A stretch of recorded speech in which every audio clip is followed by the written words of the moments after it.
Hello, my name is Luke Green, also known as Thriftland, and this is another video of my special Snowflakes thing.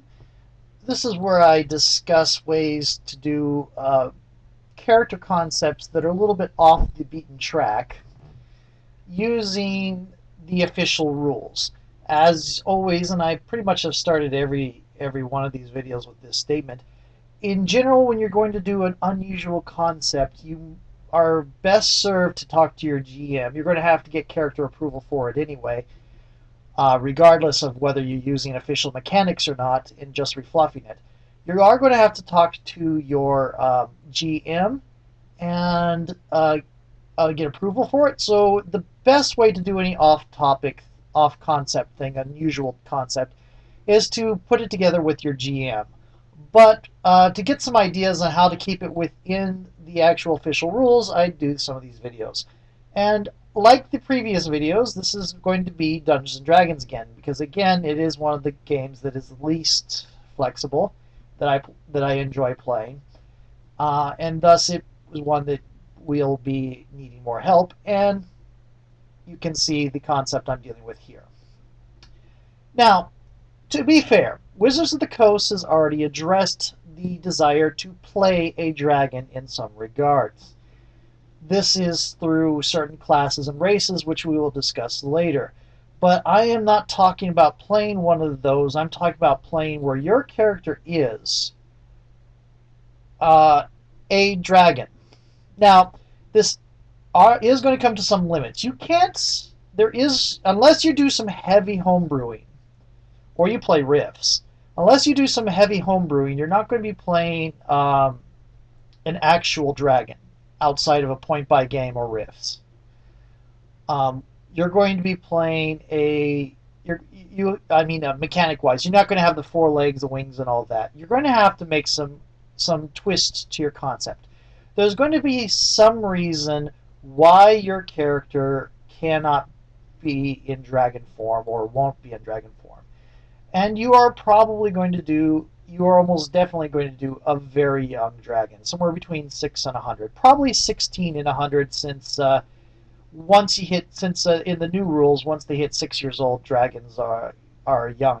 So in that 6 to 100 range, where you have the young dragon, you would have that human lifespan, they would be a young adult dragon. Now, there's another thing you could do is the Asian dragons, though that's a little bit iffy. Asian dragons aren't so much dragons. They don't really have a true form. They can look like whatever they want to. They're more like lesser gods that sometimes appear as flying snakes, like in the picture here. So that is a little bit out there, and that's but it is another concept, as you could be someone who is a dragon traveling in a mortal form for some reason. There is also a campaign I did in 3.5 time period where the dragon races are born humanoid and they have to earn their dragon form. There were two races. There were the Drakes, which were created by the sun, the goddess of dawn and judgment, and she reportedly poured all her anger and arrogance into them, so she would be free of that bias. They aren't necessarily evil. They're just kind of like the Western dragons, though. And then the other ones were the Linorms, which were created by the god of labor, not snow, labor and winter, I think. There was something else. The goddess of dawn's husband. These are the two progenitor gods. And they looked more like, they were ice dragons. They looked more, when they got to a dragon form, they looked more like that. And the way I had them earn their dragon form was I had a special class in 3.5 where you had to level up to get the dragon forms. You could also end up being a half dragon. You could also have a half dragon, which there aren't any actual rules for right now. And you'll notice none of the half dragon pictures I chose have dragon heads. This is because when it comes to characters, I tend to like characters that have human faces. This is one of the only reasons I don't play Dragonborn. If Dragonborn had human faces, and I'm pretty sure I could work with the GM to allow that if I really tried. If Dragonborn had human faces, I would probably have played one by now already. But I It's a little bit of a bias. I like my characters to have human faces, and I also play a lot of female characters, which is the other bias you can tell. Okay, though most of those have a little bit of the issue of the female costume design that you have. The other thing, well, probably one of the first things that came to this thing, is a character I ran across in a Rama One Half fan fiction in the late '90s, early 2000s.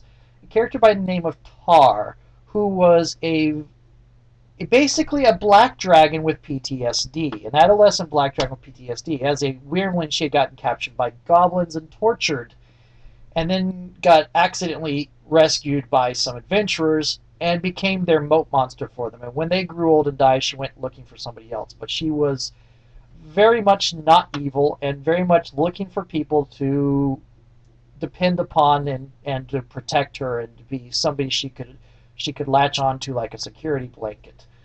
Now, for stats, you could do Genasi because they often have a lot of elemental type abilities, which is something that a lot of dragons have. Or you could do Dragonborn and ask your GM to do Dragonborn.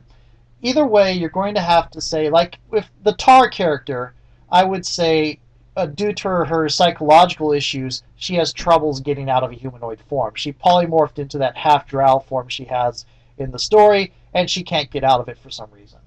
For classes, the obvious one is Draconic Sorcerer. Because of the limited number of magical powers dragons have in D&D and D and the more innate and their more melee orientation, I would have said Warlock, but there isn't a Dragon Warlock that's official yet. There are some homebrew rules for Draconic Warlock, and I've seen some discussion of taking the Draconic Sorcerer path and doing it as a Warlock thing. You would just have to create your own list of packed powers connected to it. You could also multi-class between Dragon and Warlock. Spell selection. You're going to consider the dragon's natural abilities and their lair actions. Pick spells to represent those. And so when I say natural abilities, things like water breathing, which is one of the reasons I talked about Genasi. The water Genasi has water breathing to start with, so that makes a great thing you could use to pick up with the Draconic Sorcerer thing. At least you can always take at least one level Draconic Sorcerer to get that scaly look, to excuse that scaly look that you might want. But